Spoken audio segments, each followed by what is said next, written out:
Hello everyone, welcome to CC live webinar on analysis of recent invitation rounds.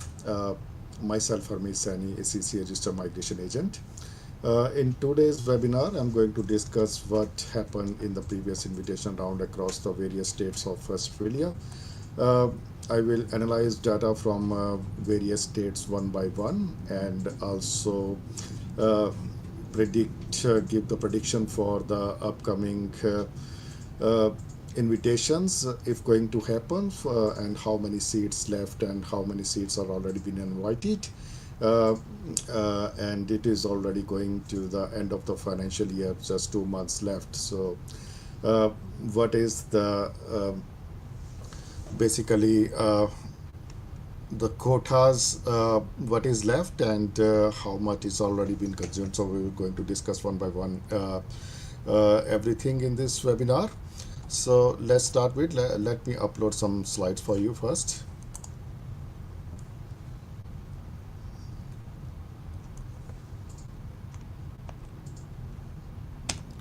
Okay, before going to start with the invitation analysis, let me discuss something about the visa categories available in Australia under these invitations and under various schemes like employer sponsorship and direct federal government visas categories available and state and territory nominated visas available.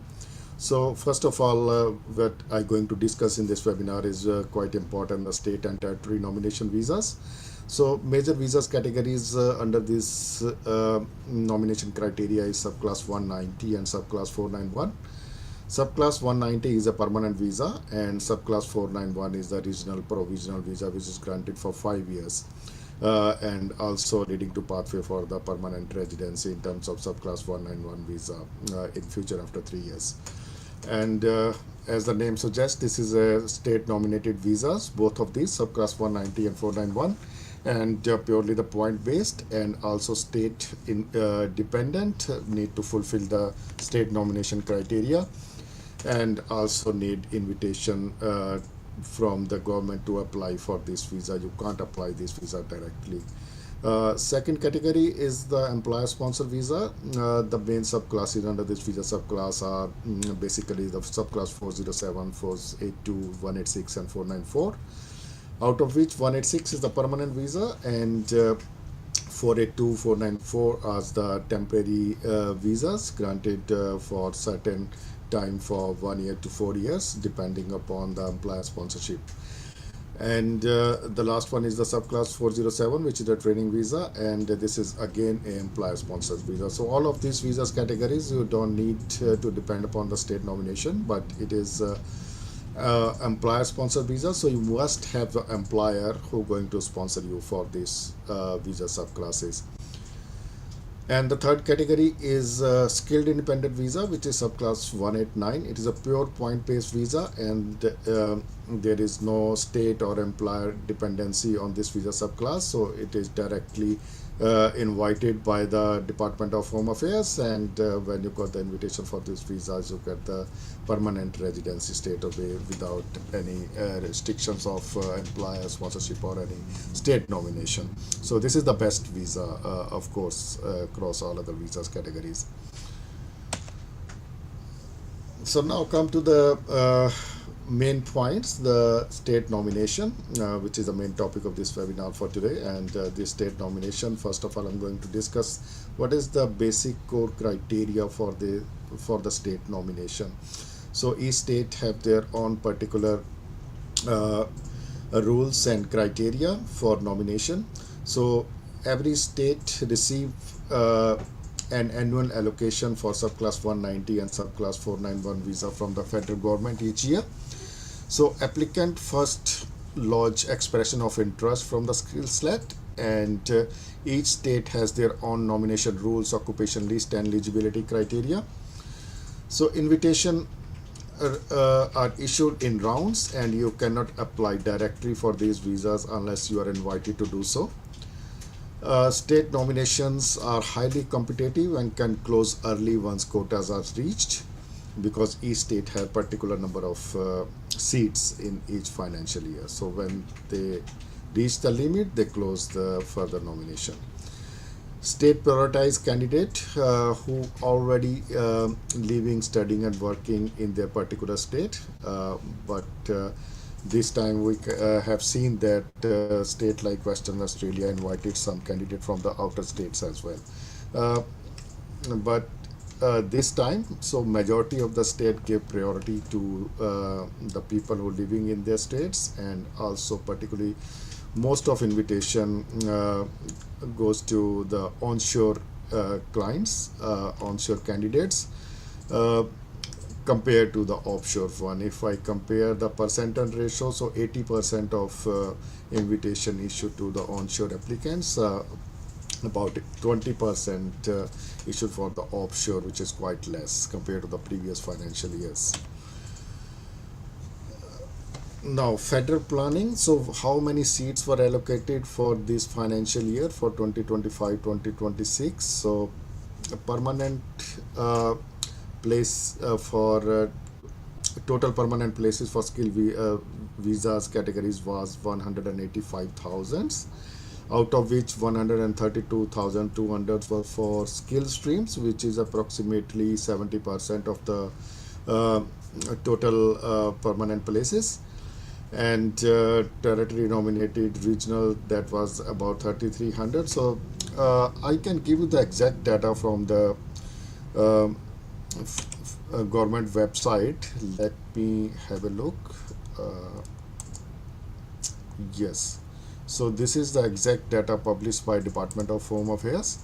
You can see from this list for skill categories, department allocated from employer sponsorship, that was 44,000 allocation for this financial year, which are exactly same for the previous financial year 2024 and 2025, and also keep forward in 2025-2026. Skilled independent visa, that's 16,900. Regional 33,000, state nominated 33,000, and business innovation 1,000 visas. And like how the total skill categories visas, they allocated 130 132,200, the total exact places was there.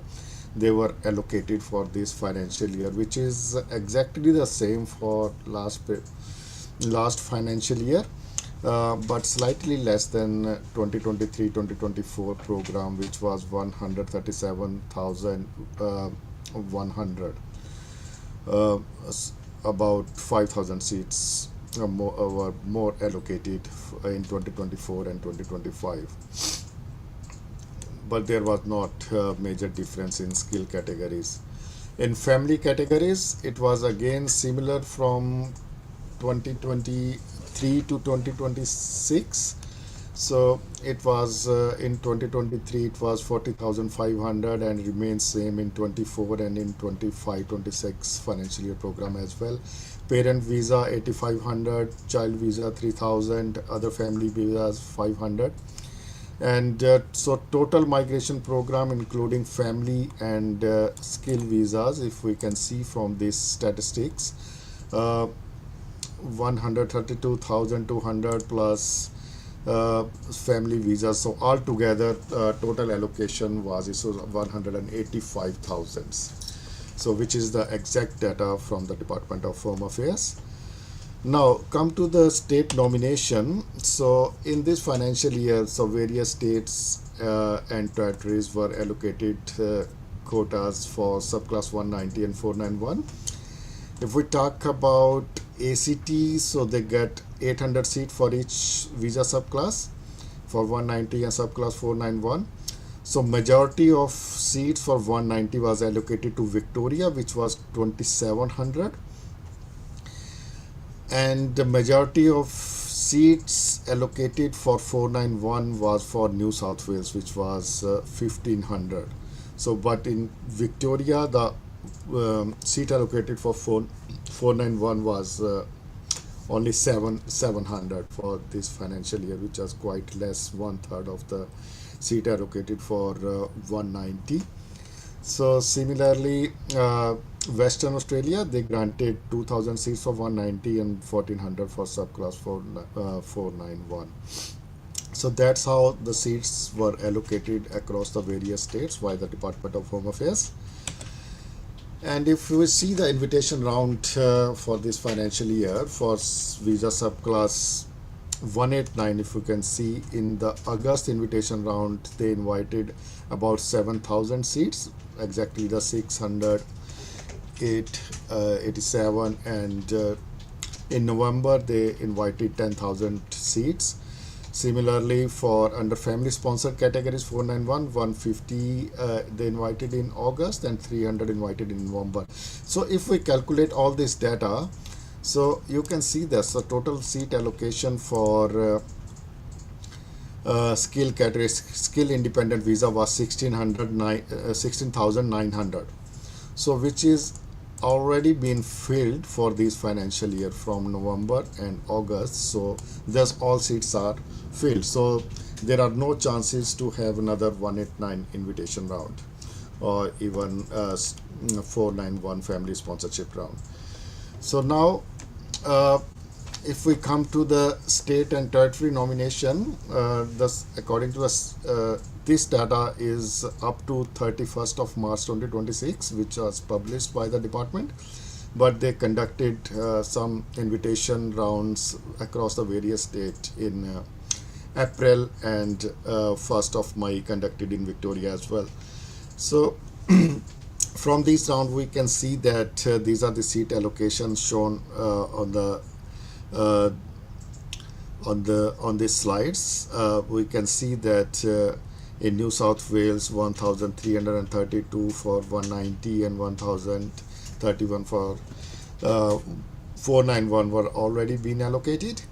And similarly for the other state, if we come to Victoria, it shows that 1,893 and 583. So all these seats were allocated till 31st of March, which is officially published. But after that, they again conducted another invitation round, and now the situation is the most of the seats they have been allocated, and Victoria and Northern Territory, even New South Wales, they closed some of their nomination pathways, and Victoria's and Northern Territory, they are not accepting further application for registration of interest for nomination.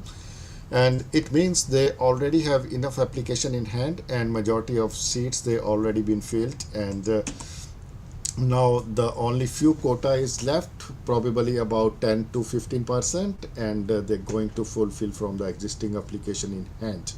They are not considering any more application recently if you're going to submit. So even if you already been submitted your application, if you withdraw that application, you can't submit the new one, so you have to submit the application in next financial year. So the already submitted application, they're going to conduct the next invitation round from the remaining quotas, and we have to be highly competitive. So this is the current situation at the moment. So let me review one by one with the different state. If we come across the South Australia, so this data is taken from the March invitation round, or after that another one invitation also conducted in South Australia recently, end of April. So the total invitation, I'm not going to read about these data because this is about 2 months old. But if we see the trends in South Australia, so South Australia is the most active state for offshore and onshore candidates, but in the priority sector. South Australia usually conduct frequent invitation rounds, and if you are seeking invitation from offshore, they normally select applicants in the health and engineering sector for the offshore quotas. But for the onshore, South Australia invited health professionals, engineers, ICT professionals, construction and trade workers, and applicants from the education sectors as well. In the previous invitation round, so ICT professional, they have not invited for 190, but majority of ICT were invited for subclass 491, uh, which shows continued preference for health sector for subclass 190, and South Australia giving to priority for ICT via subclass 491, with limited 190 opportunities for high value of ICT professionals. Uh, so from this sense, South Australia is reserving 190 places for health and teaching while pursuing high demand ICT and engineering role towards the 491 regional visas to support their outer regional technical hubs. If we talk about Tasmania, so Tasmania invitation rounds, they're conducting their invitation round frequently, and normally they're giving priority to the orange and gold pass holders, and processing applicants though which are already in hand. So because majority of quota is going to be filled quite soon. Uh, so there are very high chances for orange and gold pass holders, but invitation are becomes more competitive as quotas near exhaustion. Uh,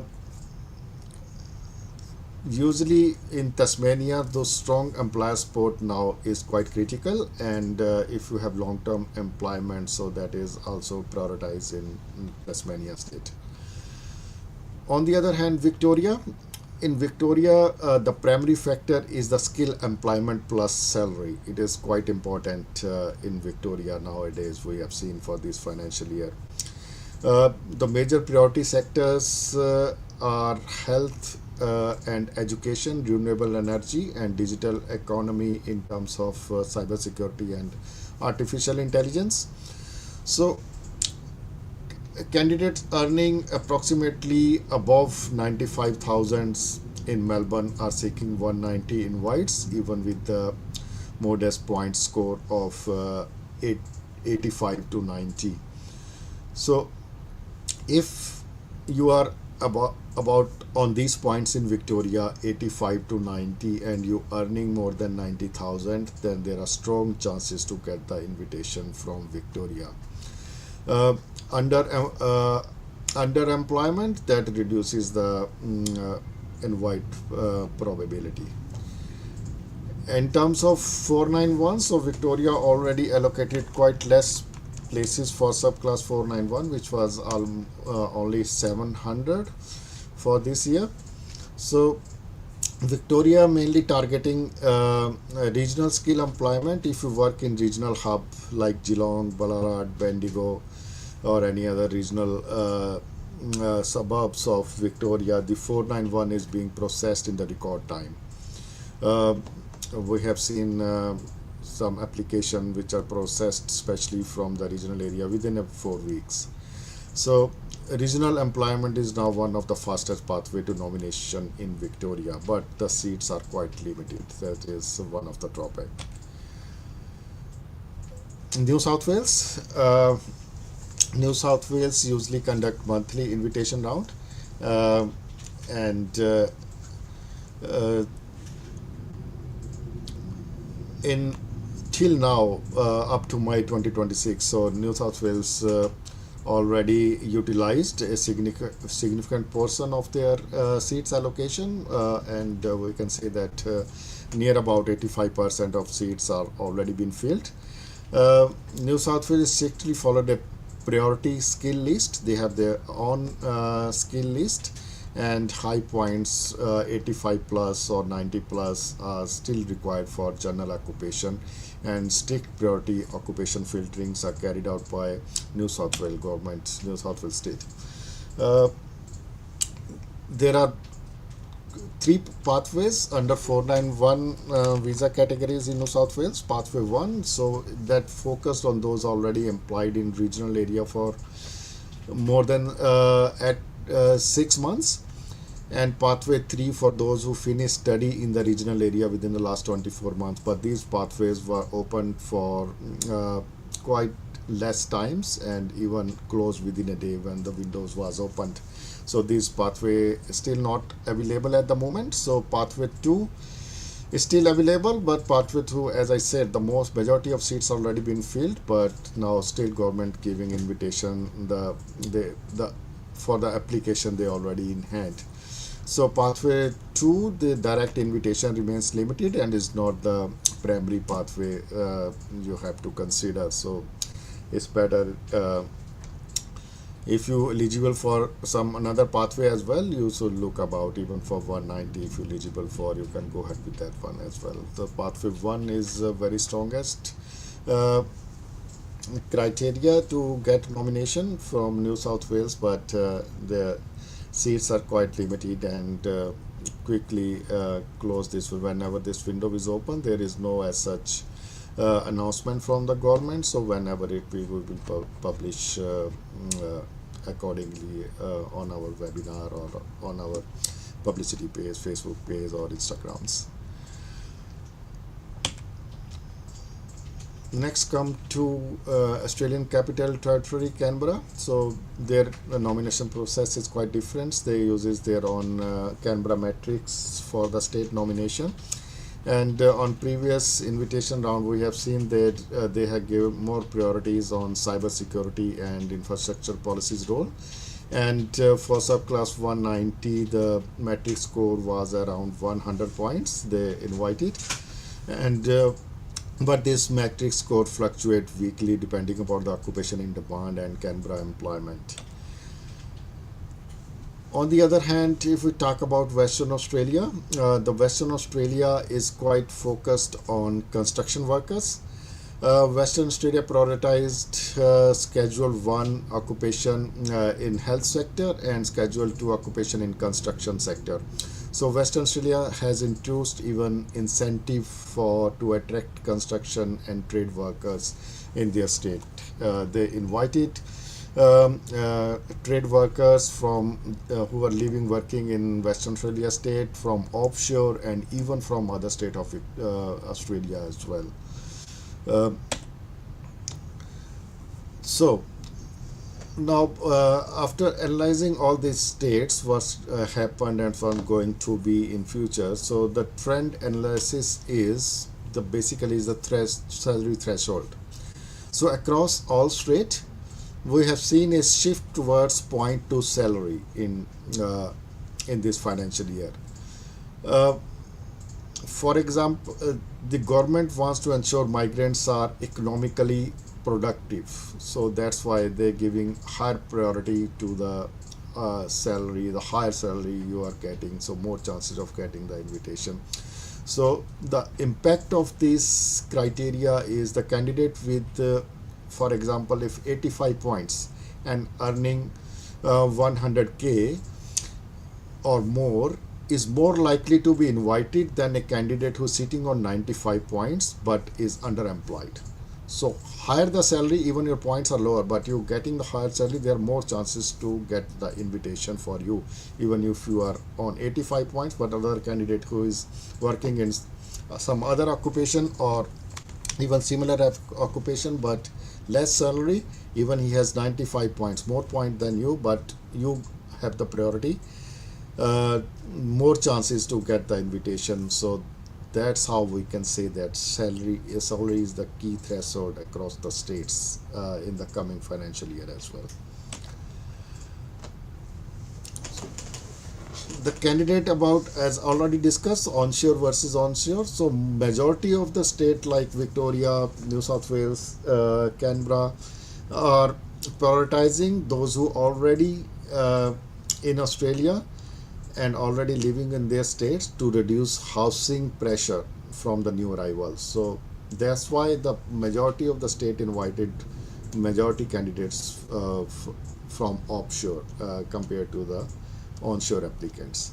So only Western Australia and South Australia are the only state they consistently inviting offshore candidate, but they mainly inviting in the health and engineering sectors.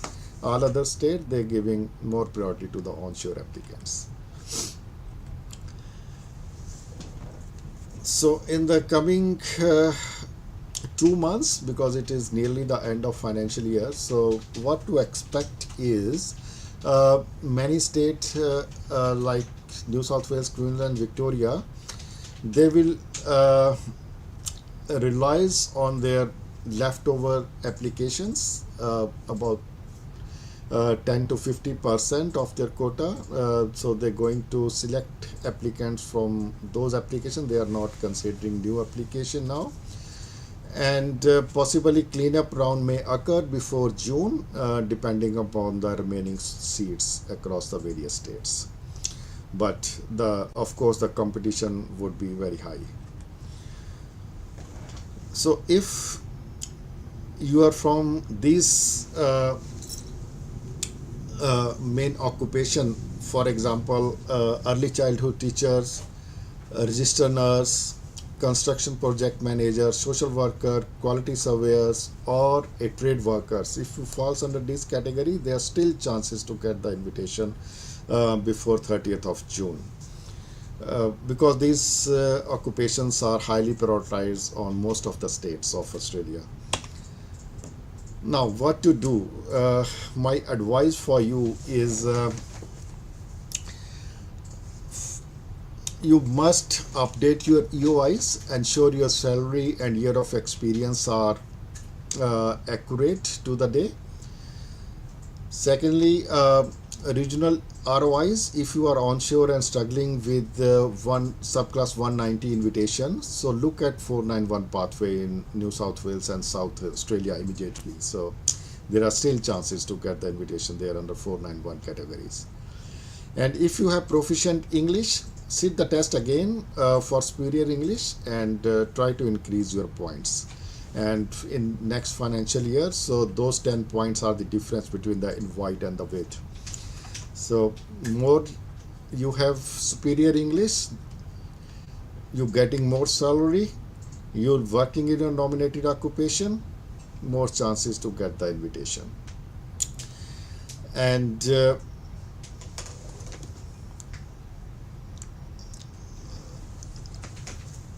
employment, of course, try to gain relevant skill employment experience in your nominated occupation.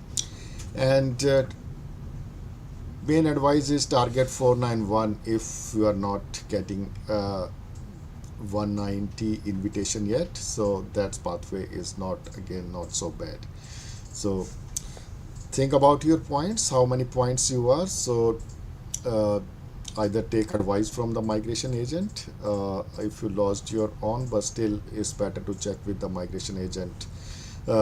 So what you can do better to seek the invitation. If you already submitted your OI for the coming invitation round, which may be 1 or 2, or even for the next financial year, so you have to be ready. Better to seek advice, I suggest you. So if you have any questions, you're curious about your case, not sure how to move forward, so you can contact us. Any CCA office nearby, our office are located in all major cities across Australia, or you can contact us on info@ceca.com.au, or you can contact me directly on 0451369851. So thank you so much for today. Thanks for your time. Thanks for listening. And I'm going to end this session today. So if you're still looking for any assistance, need any help, please do contact us. Thank you so much.